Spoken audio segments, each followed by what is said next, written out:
Assalamualaikum warahmatullahi wabarakatuh. Good morning, good evening, and good night for anyone who has watched my videos. Hi everyone, let me introduce myself. My name is Aisyah Kinanti Mustikaningruh, and I'm from 441F0 class with my name 44240479. So today I will give my opinion about smoking in campus area. Smoking has long been a habit that is detrimental to the health of the human body. Despite numerous anti-smoking campaigns and information about its dangers, many people still fall into the addiction. From serious illness to the impact on vital organs, we will highlight the serious consequence of smoking. Knowing the dangers will hopefully provide a clear understanding of why smoking should be avoided. Smoking is a very destructive habit for our health, from the risk of serious diseases such as cancer, heart disease, to the negative impact on vital organs such as the lungs and circulatory system. It is important for us to realize that smoking is not a habit that has no impact, but a decision that significantly affects our quality of life and health. By recognizing the dangers of smoking, it is hoped that we can understand the importance of abstaining from this habit and encourage those around us to stop smoking. Based on research, smoking behavior is already prevalent in academic environments such as in campus areas or school areas. Smoking on campus has a significant impact on the health of individuals and the surrounding community. This shows the need for serious attention to the dangers of smoking in the campus environment. Smoking behavior has a negative impact on people who do not smoke, namely through exposure to cigarette smoke, passive smoking. Prevention of smoking behavior in the campus environment cannot be ignored. With the health risks posed by smoking, it is important for educational institutions to take concerted steps to create a healthy and smoke-free campus environment. Through preventive efforts, education, and healthy behavior programs in the campus environment, it is hoped that the prevalence of smoking behavior can be reduced in order to maintain the health and welfare of the academic community. Community empowerment around campus and control of the impact of smoking also need to be strengthened to create a healthy and smoke-free campus environment. Awareness of the dangers of smoking in the campus environment is not only an individual health issue, but also a shared responsibility to protect the welfare of the academic community. While highlighting the prevalence of smoking behavior among students, it is worth asking, do we want to be a generation that ignores serious health risks or a generation that is committed to creating a smoke-free future? Through preventive measures, education, and collaboration among stakeholders, we can create a smoke-free future.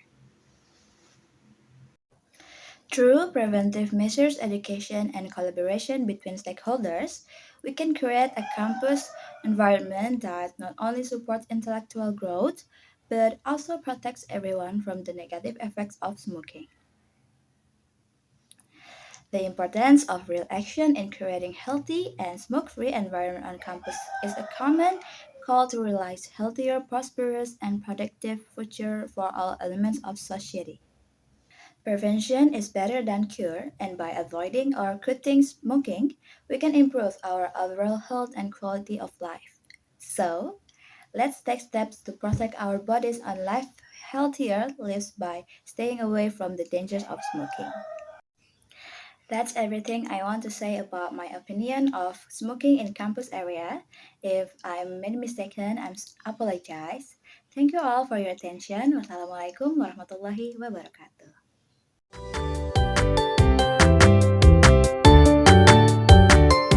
Assalamualaikum warahmatullahi wabarakatuh. Salam, salam sejahtera, Om Swastiastu, Namo Buddhaya, dan salam kebajikan. Hello everyone, let me introduce myself. My name is Aisyah Kinanti Mustikaningruh with my name 240479, and I'm from 44 1F10 class. The Honorable Mrs. Yuni, lecturer of the Basic English course, and all my audience who has watching my videos. This presentation will teach you how to build good communication with used and modal verbs. So, let's begin the presentation now. So, I have lesson outline here, and I will give you a presentation. In first, we have what are modals. Second, we have the use of modals. Third, we have type of modals. And next, we have expressing modals. And after that, what do modal verbs have in common? And six, let's practice. Yes, I will give you some practice of modals in request word. And last one, I have summary. So, let's get started. What are modals? Modal or modal verbs is a group of auxiliary verbs that express a variety of meanings, including possibility, ability, necessity, or a permission. Jadi, modal atau modal verbs adalah suatu kata bantu yang digunakan ketika kita ingin meminta sesuatu atau ingin mengungkapkan sesuatu kepada orang lain, baik itu meminta bantuan, meminta pertolongan, ataupun mengungkapkan suatu keinginan yang ingin kita sampaikan. Like, we have to do a permission, or like maybe a request. Yes, like that. And modals is actually we have to do in daily activity.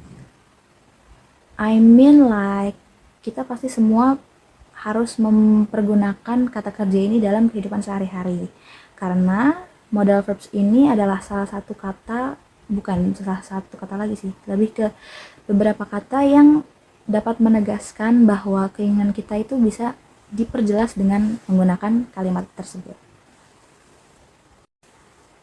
The uses of modals. I have 4 the use of modals, and first we have expressing possibility. Possibility like kemungkinan. Kemungkinan di sini kemungkinan seseorang untuk melakukan apa yang kita inginkan atau melakukan apa yang kita minta. So in second, I have expressing obligation. Obligation like kewajiban. Jadi kayak we must.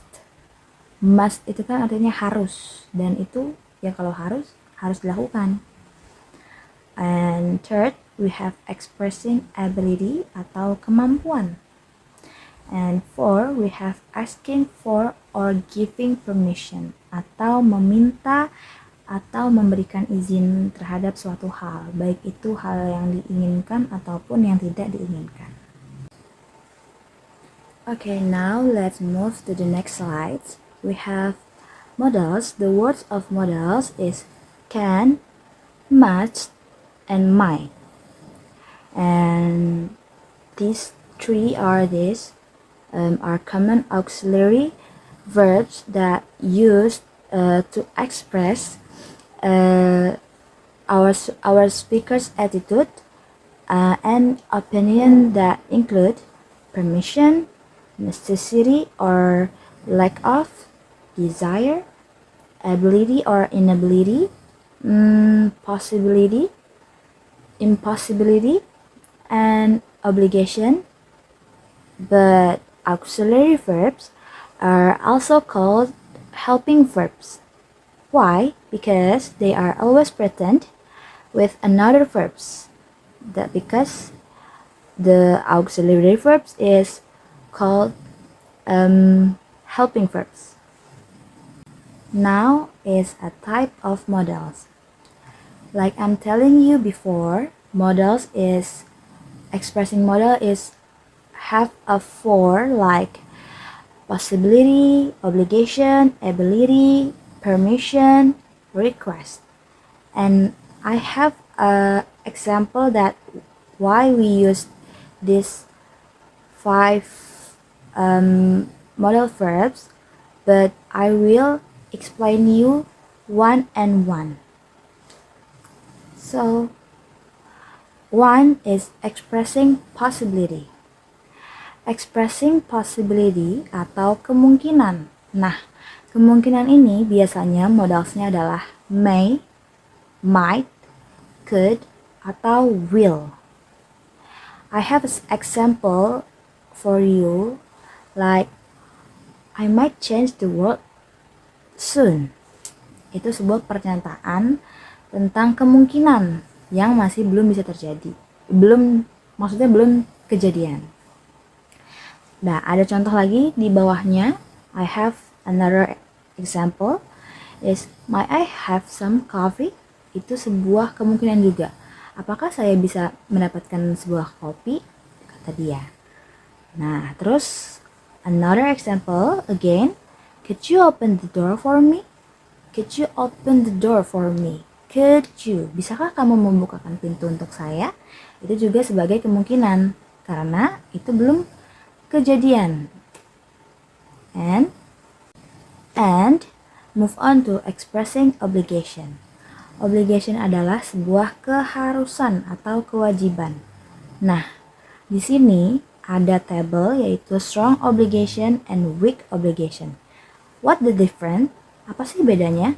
Strong obligation itu adalah keharusan yang kuat atau keharusan yang sangat harus.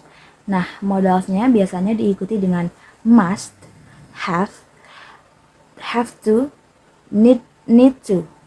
Nah, contohnya di sini ada seat belt must be worn even in the back of the car. Jadi seat belt harus digunakan walaupun kita duduk di kursi belakang mobil. Biasanya kan hanya di kursi pengemudi, cuman walaupun kita duduknya bukan di kursi pengemudi yang di depan ataupun kursi penumpang yang di depan, tapi kita duduk di belakang, sama aja kita harus menggunakan seat belt. Nah, kemudian ada weak obligation. What the difference from strong obligation and weak obligation?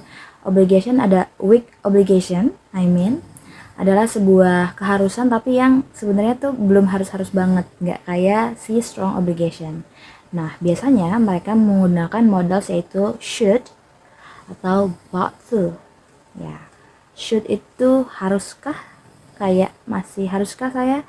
Nah, di sini saya punya contoh yaitu I should be a good leader. Saya harus menjadi seorang ketua yang baik. Itu kayak sebuah pernyataan yang masih belum terlalu wajib, maksudnya nggak harus sih, karena itu kan dia mengungkapkan sebagai dirinya sendiri. I should be a good leader, kayak gitu. Now we move to expressing ability. Nah, ability itu sebuah kemampuan. Apa sih kemampuannya maksudnya? Nah, ability ini biasanya modalsnya yaitu ada can atau could. Can itu seperti I can swim, I can jump, I could read. Nah, saya punya contoh di sini adalah could you speak another different language? Bisakah kamu berbicara bahasa lain? Itu kan dia nanyain kemampuan dia, maksudnya kayak kamu bisa gak sih berbicara bahasa lain, kayak gitu kan. Nah, kemudian ada juga contohnya yaitu the student can sing harmoniously. Murid-murid dapat menyanyikan lagu dengan harmonis. Nah, ini juga sebagai sebuah kemampuan, expressing ability. Okay, next we move to expressing permission atau mengungkapkan keinginan. Ya, atau perizinan kali ya, lebih tepatnya. Nah, dia ini ada permission and no permission. Ada dua tabel di atas ini ya kan. Nah, kalau permission biasanya itu modalnya bisa can, might, could, and might. Nah, kalau no permission atau no permission itu kayak nggak pakai nggak pakai apa sih namanya, nggak bisa gitu. Itu biasanya modalnya ada can, can't, cannot, must not, and might not. Nah, aku di sini punya contoh. I have an example for it. For permission, the example is, can I borrow your dictionary? Bisakah saya meminjam alat tulis kamu? Or, might I help you, mom? Bisakah, haruskah aku membantu kamu, mama? Nah, itu permission atau permintaan ya, lebih tepatnya ya, atau sebuah meminta izin lah kita. Kalau no permission, the example is, you cannot go out without a quarantine pass. Kamu nggak bisa keluar sebelum masa karantinanya selesai. And I have one example too. It must break if you still there. Itu akan tetap patah atau robek jika kamu tetap di sana. Jadi itu sebuah permintaan yang sifatnya negatif kali ya. So we move on to expressing request. Request atau keinginan usually models is will, would, might, and could. I have example like number 1, could you help me for a minute please? Number 2, I would like to request your attendance at the meeting. Number 3, might I take a look at the report? Nah, itu seperti sebuah keinginan. Jadi dia bertanya dulu nih, ya kan? Bersifat kalimatnya interrogatif ya, teman-teman, karena menggunakan kalimat tanya. So, request ini adalah penggunaan dari modal verb yaitu can. Can, it is used to ask for something. Ini digunakan ketika kita ingin meminta sesuatu. It is used to ask for permission and to ask someone to do something for us. Jadi ini adalah permintaan untuk seseorang jika kita ingin orang tersebut melakukan sesuatu untuk kita. Kayak misalnya meminta tolong, meminta bantuan, dan meminta lainnya. Nah, ada could. Could, it is used to ask for something. Same like can, could juga used to ask for something, untuk meminta sesuatu. Nah, it used to ask for something less direct and more polite. Jadi ini tuh lebih kesannya kayak minta tolong tapi lebih polite, lebih sopan. Nggak kayak yang si can. Karena kalau can itu kan biasanya kita menggunakannya untuk ke teman yang sudah dekat atau mungkin sudah kenal sebelumnya. Kalau could itu bisa ke orang asing atau strangers. Kita bisa contohnya kayak, could you help me please? Could you want me to open the door? Kayak gitu. Nah, kemudian ada may. Yes. May, it is used to ask for something, same like could and can. The most formal. Jadi may itu lebih formal daripada could. Kalau kita mau lebih polite, like kita use a may. May I help you? May I change it for you? It used to ask for permission. Nah, itulah perbedaan dari can, could, may, kegunaannya. Kemudian ada dari would like, and will. Would, it is used to ask for permission and to ask someone to do something for us but is more polite. Would juga sama, itu digunakan untuk kayak kita meminta bantuan lebih sopan aja sih. Nah, would like, polite way of saying what we want. Jadi itu adalah sebuah alternatif ketika kita ingin memberitahu orang lain apa sih yang kita pengen, apa sih yang kita inginkan. Nah, contohnya kayak I would like a glass of water please. Aku lebih suka air dibanding I would like a glass of water please. aku mau segelas air, tolong dong aku mau segelas air, seperti itu. Nah, kalau will, it is used to ask for permission and to ask someone to do something for us. Jadi ini sama aja kayak can, itu tetap aja tujuannya untuk seseorang melakukan apa yang mungkin kita butuhkan atau yang kita inginkan. What do all modal verbs have in common? So, modal verbs don't add s for the third person singular. So, the form is always the same. Example that she can jump. Now, the question form is created by inverting the subject and the verb. Example that can you swim? We make the negative form by adding not. Example, they must not run at the class. They are followed by a verb without not. They must bring their own tent at the camping site.